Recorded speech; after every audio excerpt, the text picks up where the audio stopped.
Short-term thinking leads to long-term problems. Hugh Economics here, and with all the issues going on in gaming right now, I want to talk about why I think they are happening. Both Xbox and PlayStation have been having issues. Nintendo has been having issues too, but for different reasons. Anyway, both companies use short-term thinking to try and generate more cash. Both focus on woke and live service for a few years. That focus did the opposite, but there's more to it than that. Xbox also bought several studios and hired lots of people to make games for Game Pass. In the short term, it makes sense. Those studios made great games in the past, and they actually did make good games while working with Xbox. Psychonauts 2 and Outer Worlds were good. The less said about Outer Worlds 2 were good. The less said about Avowed and South of Midnight, the better. But there were still issues. I heard that Psychonauts 2 needed a Kickstarter to help fund its creation. But I don't understand how that works. They were with Xbox at the time, right?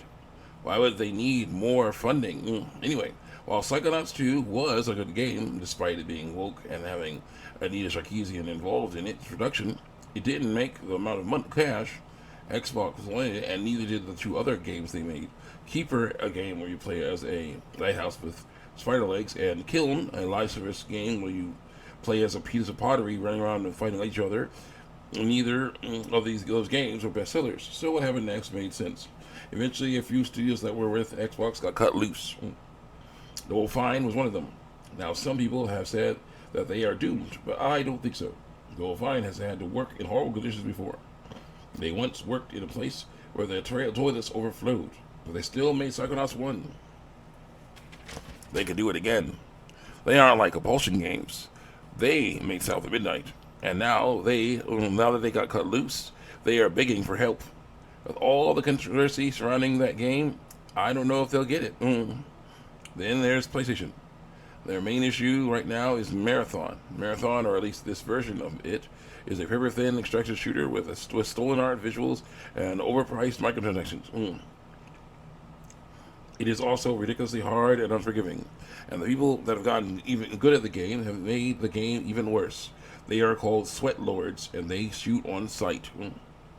And because it's an extraction shooter, if your guy dies, they lose everything they gathered during that run. These things make this game extremely hostile to new players. I have no problem with Marathon existing, but they really shouldn't have tried to compete with Arc Raiders. Arc Raiders looks better, is less about life service slop, and is way friendlier to everyone who plays. Marathon is so elite and so unforgiving that it's no surprise that only a few thousand people are playing. And the worst thing about it is that unlike other failed games like Concord or Highguard, Bungie and Sony are trying to keep it alive.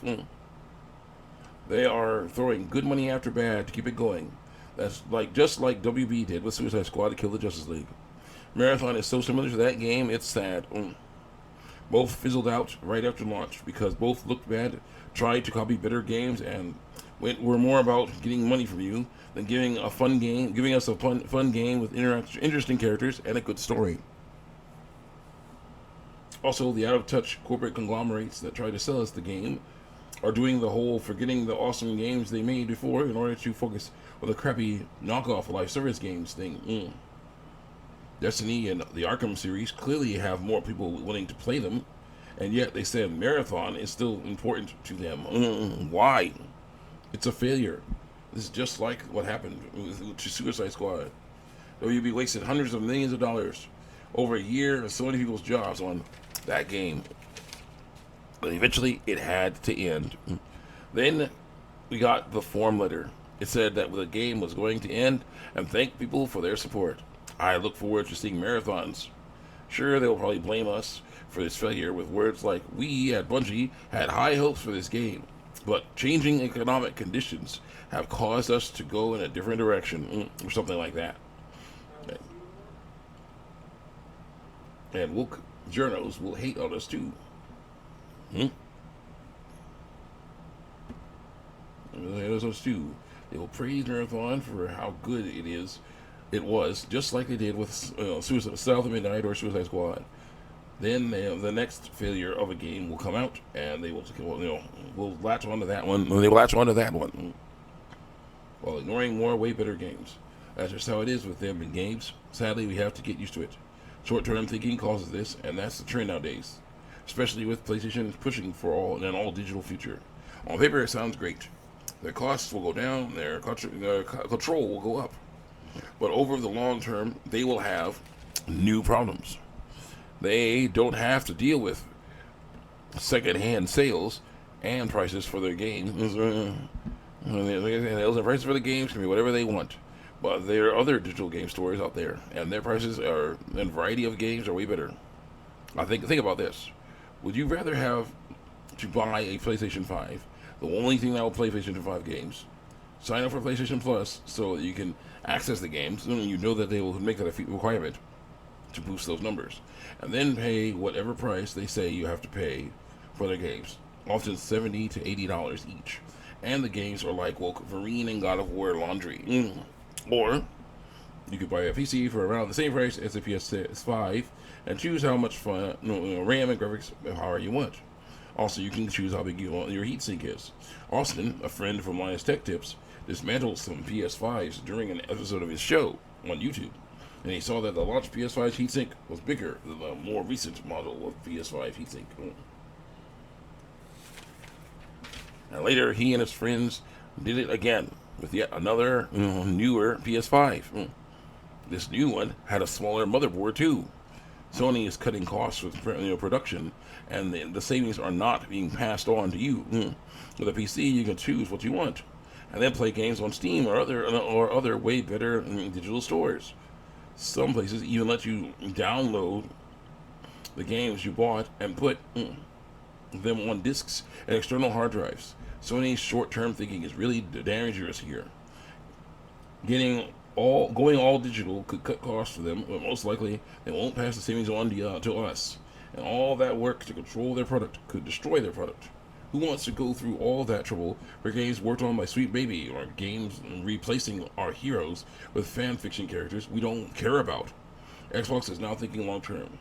They have laid off over 1,000 people, and cut loose some of those studios. In the short term, that will cause problems. But in the long term, it will make things better.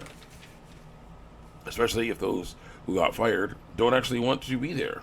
I have heard multiple woke DEI pushing developers say that they hate gamers. They want to be replaced by more diverse people. Well, now they get their wish. That guy that wanted to live out in the woods gets to go do that now. And I hope that Xbox will do what they did in a silly YouTube video that I saw. In that video, they announced that their next console will have a disk drive, and they are not going to go digital like PlayStation is. That would endear us to them more. And when Sony finds out about it, I hope the CEOs slam their fists on their desks and knock all their stuff off of their desks like in the movies, and then call in their assistants and tell them to tell the VR people that they are reversing their decision, that they will keep selling physical discs for games and anime. That would cause both short and long-term repair to their reputation. I'm your webcomics. Check me out on YouTube and DeviantArt.